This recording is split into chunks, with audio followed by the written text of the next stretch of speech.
Bonsoir à tous et bienvenue à la deuxième ciné-chronique. Alors, qu'est-ce que j'ai vu comme film au mois de juin? Donc déjà, X-Men, le commencement.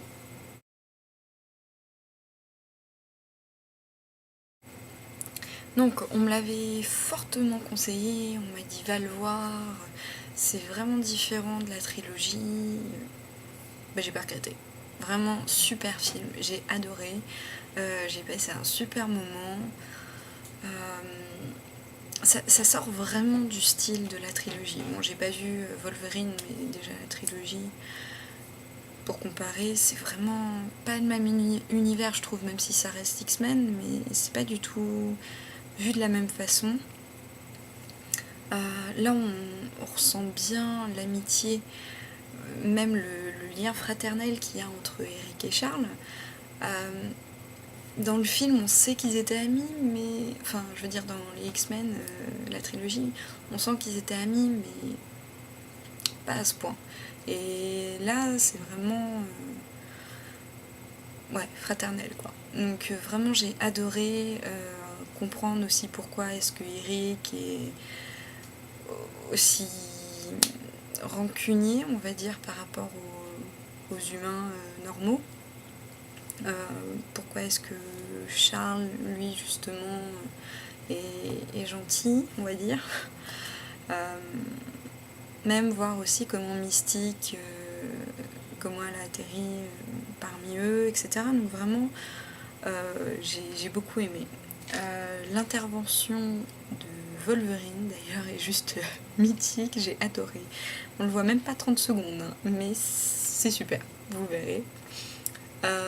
Au niveau des acteurs, j'ai pu reconnaître un acteur de la première saison de Skins.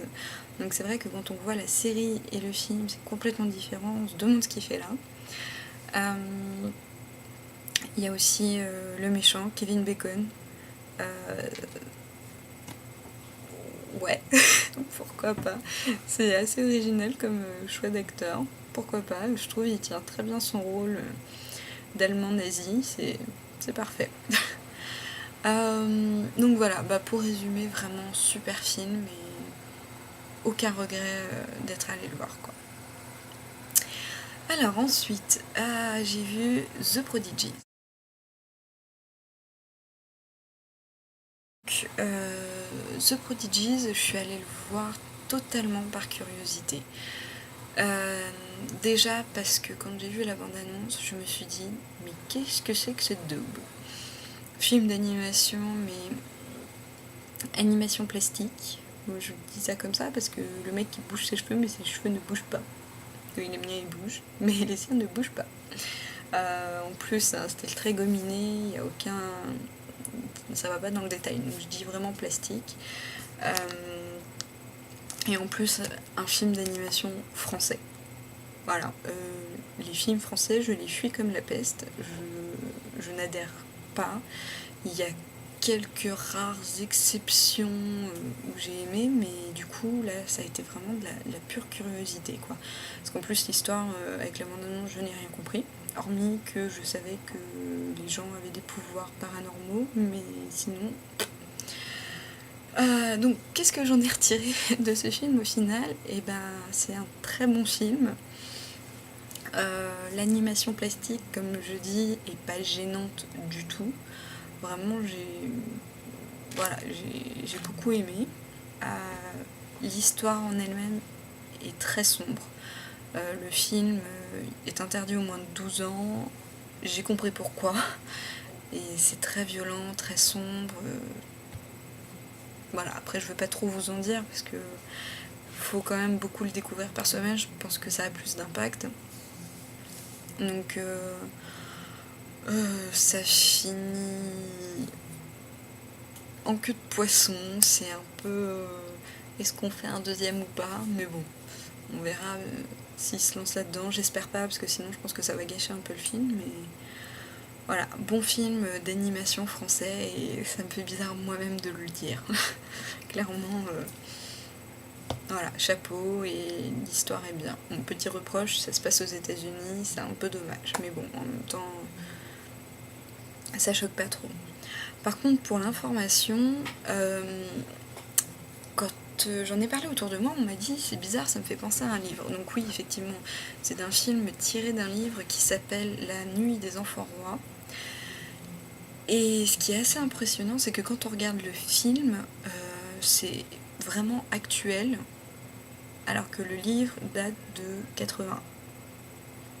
Donc n'ayant pas lu le livre, je sais pas si c'était à ce point-là, les technologies, comme on voit dans le film, mais c'est vrai que c'est assez impressionnant de se dire, que le livre qui date de 81, enfin l'adaptation elle est vraiment, avant-gardiste du coup, par rapport, à quand date le livre. Voilà. Je m'exprime pas très bien en ce moment, c'est pas grave. Donc voilà, très bon film, heu, style qui gêne pas. Allez-y, regardez-le. Voilà. Donc ensuite, 3e film que j'ai vu, c'est Minuit à Paris.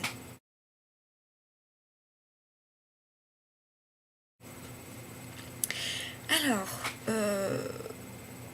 par curiosité aussi, c'est vrai qu'en regardant la bande annonce, je me suis dit: «Tiens, ça peut être marrant», mais c'est Woody Allen et sachant que le dernier film de Woody Allen que j'ai vu, c'était Match Point, que j'ai en horreur parce que je trouve ça tellement bizarre, je me suis dit: «Je fais quoi?» J'en ai entendu énormément de bien, je me suis dit: «Bon allez, je me lance, allons-y». Et c'est super, franchement, j'ai adoré. J'ai trouvé que ça donnait envie d'aller visiter Paris, mais pas visiter la Tour Eiffel, pas les monuments connus, mais d'aller se promener dans les petites rues, les petits quartiers, découvrir les vieilles boutiques, ce genre de choses. J'ai pas vu ça comme un pari touristique, mais vraiment, ça offre du rêve, quoi. Et j'ai adoré. Bon, il y a juste le début où il nous passe tous les quartiers de Paris. Au bout d'un moment, ça fait un peu long. Moi, je m'amuse à dire, alors ça c'est ça, ça c'est ça. Ah tiens, celui-là, je le connais pas. Mais bon, c'était un peu long à force. Mais vraiment, l'histoire très simple. En soi, pas top. Mais avec la façon dont Woody Allen nous montre Paris, j'ai adoré. Franchement, je suis sortie de là-dedans, j'étais contente d'habiter à Paris en fait. Enfin, voilà, j'ai beaucoup aimé et c'est un beau film, je trouve, très frais et ça donne envie d'aller se promener en bord de Seine, de profiter de cette jolie ville qu'on regarde plus malheureusement quand on y vit. Donc voilà. Donc du coup, 3 films que j'ai découvert un peu par hasard. Enfin non, X-Men je voulais aller le voir, mais les 2 autres c'est vrai que ça a été de la curiosité. Et 3 films que j'ai adorés, totalement différents, mais vraiment tous super. Sinon, pour clôturer mon mois cinématographique, je suis aussi allée à l'Ultime Twilight au Grand Rex. Donc les 3 films à la suite sur grand écran et vraiment c'est top. J'ai vraiment hâte de voir le 4e et ça va être long à attendre, franchement. Ouais, vraiment, définitivement, la VO pour Twilight est nécessaire. Hein. Et voilà. C'est marrant aussi de voir l'évolution des personnages au fur et à mesure des films, parce que c'est vrai que dans le premier,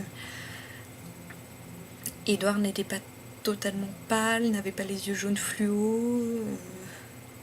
Et en fait, au fur et à mesure des films, les couleurs, on a du rouge pétant, du jaune pétard, et au niveau maquillage, c'est pas top top. Donc bon, c'est marrant de voir un peu l'évolution qu'ils ont fait, ne serait-ce qu'au niveau des effets spéciaux aussi, quoi. Enfin voilà. Donc voilà, 6 films vus dans le mois. Très contente. D'ailleurs, pour la petite anecdote, j'ai vu 5 films en 2 jours. Autant dire que à la fin, je n'avais plus de neurones, j'avais plus de dieu et j'étais fatiguée. Ça fait beaucoup. Je le note pour le mois suivant et essayer de répartir les films, ça peut être pas mal. Enfin voilà, je vais arrêter de vous raconter ma vie, hein, parce que je ne sais pas combien de temps est ma vidéo là, mais à mon avis c'est un petit peu à rallonge, donc je vais vous souhaiter à tous et à toutes une très bonne soirée, de très bons films pour le mois qui arrive, et je vous dis donc à dans un mois. Salut salut!